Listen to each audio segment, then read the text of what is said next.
আসসালামু আলাইকুম ওয়া রাহমাতুল্লাহি ওয়া বারাকাতুহু। আপনারা জানেন রাব্বুল আলামিনের জনতার আন্দোলনের মুখে স্বৈর শাসক শেখ হাসিনা পদত্যাগ করে দেশ থেকে পালিয়ে গিয়েছেন। জনগণের এই আন্দোলন সফল হওয়ায় আমরা মহান আল্লাহর দরবারে শুকরিয়া আদায় করছি, আলহামদুলিল্লাহ। দেশ পরিচালনার জন্য অন্তর্বর্তীকালীন সরকার গঠনের প্রস্তুতি চলছে। ঠিক সেই মুহূর্তে আপনারা লক্ষ্য করছেন দেশের বিভিন্ন জায়গায় আইন শৃঙ্খলা পরিস্থিতি অবনতি ঘটানোর জন্য একটি কুচক্রী মহল অপচেষ্টা চালিয়ে যাচ্ছে। ছাত্র জনতার এই আন্দোলন যেন সফলতা যেন প্রশ্নবিদ্ধ না হয়, এই জন্য বিদ্যমান পরিস্থিতিতে বাংলাদেশ জামাত ইসলামীর পক্ষ থেকে আমিরে জামাত ডাক্তার শফিকুর রহমান আজকের এই সাংবাদিক সম্মেলনে আপনাদের সামনে বক্তব্য পেশ করবেন। আপনারা একটু ধৈর্যের সাথে ওনার বক্তব্য শোনার পরিবেশ তৈরি করুন। এই সাংবাদিক সম্মেলনে উপস্থিত আছেন সংগঠনের নায়েবে আমির সাবেক এমপি অধ্যাপক মুজিবুর রহমান, উপস্থিত আছেন ভারপ্রাপ্ত সেক্রেটারি জেনারেল মাওলানা এটিএম মাসুম, সংগঠনের সহকারী সেক্রেটারি জেনারেল জনাব মাওলানা রফিকুল ইসলাম খান, সাবেক এমপি জনাব হামিদুর রহমান আজাদ, মাওলানা আব্দুল হালিম, নির্বাহী পরিষদের সদস্যবৃন্দ, ঢাকা মহানগরী দক্ষিণের সম্মানিত আমির জনাব নুরুল ইসলাম বুলবুল, উত্তরের আমির জনাব মোহাম্মদ সেলিম উদ্দিন। এখন আমিরে জামাত ডাক্তার শফিকুর রহমান আজকের এই সাংবাদিক সম্মেলনে বক্তব্য পেশ করছেন। আসসালামু আলাইকুম ওয়া রাহমাতুল্লাহ। বাংলাদেশ জামাতে ইসলামীর কেন্দ্রীয় নেতৃবৃন্দ, জাতির বিবেক, সাংবাদিক বন্ধুগণ, আমরা জাতীয় জীবনের একটি গুরুত্বপূর্ণ বাঁকে আজকে আপনাদের সকলকে এখানে দাওয়াত দিয়ে কষ্ট দিয়েছি। আপনারা আমাদের দাওয়াত কবুল করে এখানে এসেছেন। এই জন্যে আমি আমার প্রিয় সংগঠন বাংলাদেশ জামাত ইসলামীর পক্ষ থেকে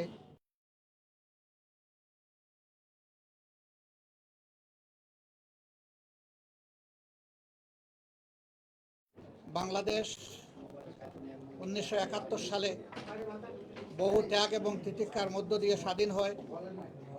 লাখো মানুষের জীবনের বিনিময়ে, অসংখ্য মা বোনের ত্যাগের বিনিময়ে পাওয়া আমাদের গর্বের এই স্বাধীনতা, তার যে সুফল এই জাতির ভোগ করার কথা ছিল, দুর্ভাগ্যজনকভাবে এক এক করে আমাদের সামনে থেকে 53টি বৎসর চলে গেলেও জাতি সত্যিকার অর্থে স্বাধীনতার সেই সুফল ভোগ করতে পারেনি।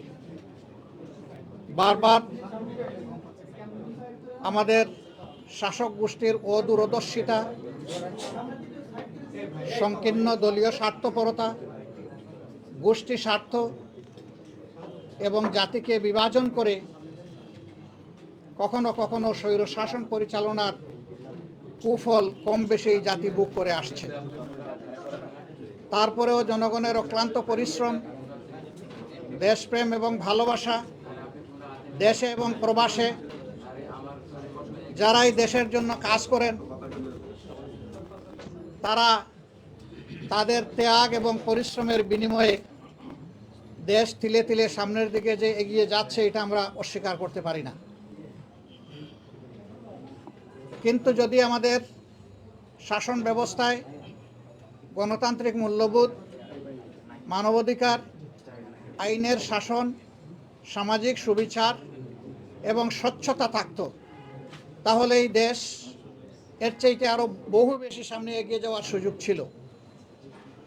জাপান দ্বিতীয় বিশ্বযুদ্ধে বিধ্বস্ত হওয়ার পরে মাত্র 3.5 বছরের মাথায় তারা ঘুরে দাঁড়াতে পেরেছিল এবং এখন বিশ্বে তারা একটা ঈর্ষণীয় পর্যায়ে দীর্ঘদিন ধরে তাদের অবস্থান ধরে রেখেছে। অতীত যা হবার হয়ে গেছে, আমরা এখন ভবিষ্যৎকে নিয়ে চলতে চাই। এই দেশকে যারা শাসন করেছেন অতীতে, আমরা একথা বলবো না যে তাদের মধ্যে কেউ বা একাধিক সংগঠন ভুলের ঊর্ধ্বে ছিলেন। ভুল মানুষের হতেই পারে, মানুষ আমরা, আমাদের ভুল হবে, এটাই স্বাভাবিক। তবে ভুল এবং ক্রাইম দুইটা সম্পূর্ণ ভিন্ন জিনিস। অপরাধ এবং ভুল এক জিনিস নয়। অপরাধ হচ্ছে ইন্টেনশনালি কারো অথবা জাতির যদি কোনো ক্ষতি করা হয়, সেটার নাম অপরাধ। আর একজন তার না জানার কারণে, জ্ঞানের অভাব কিংবা অজ্ঞতার কারণে যদি কোনো কিছু করে থাকে, সেটা ভুল। ভুল সংশোধন করা যায়, কিন্তু অপরাধের শাস্তি পেতে হয়। অপরাধের শাস্তি যখন সমাজে নিশ্চিত হয়, আইনের শাসন যখন প্রতিষ্ঠিত হয়, তখন অপরাধের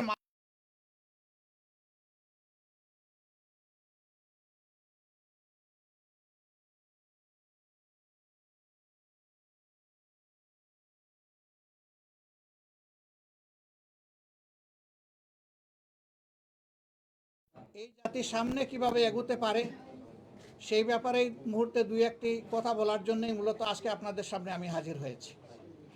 সাংবাদিক বন্ধুগণ, আমরা লক্ষ্য করেছি জুলাই মাসের প্রথম সপ্তাহ থেকে আমাদের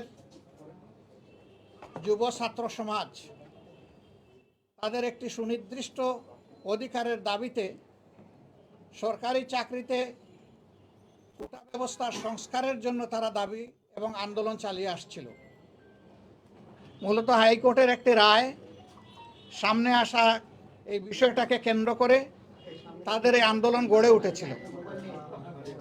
এই আন্দোলনের দাবি দেওয়া যেটা ছিল, এখন সকলেই স্বীকার করছেন যে তাদের দাবি ছিল যৌক্তিক এবং ন্যায়সঙ্গত, এবং শেষ পর্যন্ত কোর্টের মাধ্যমে সেটাই অনেকটা প্রতিষ্ঠিত হয়েছে। কিন্তু তার মধ্যে অনেক নিদারুণ ঘটনা ঘটে গেছে। শত শত জীবন আমাদের থেকে হারিয়ে গিয়েছে, অসংখ্য মানুষ আহত হয়েছে, হয়তো তাদেরকে আজীবন পঙ্গুত্ব বরণ করতে হবে। হারিয়ে যাওয়া মানুষগুলোকে তাদের আপনজন প্রিয়জনের কাছে ফিরিয়ে দেওয়ার শক্তি আমাদের কারণেই। এই আন্দোলন করতে গিয়ে যারা ত্যাগ স্বীকার করেছেন, যারা জীবন দিয়েছেন, আমরা আজকের এই প্রেস কনফারেন্স থেকে তাদের প্রতি গভীর কৃতজ্ঞতা জ্ঞাপন করছি। মহান রবের দরবারে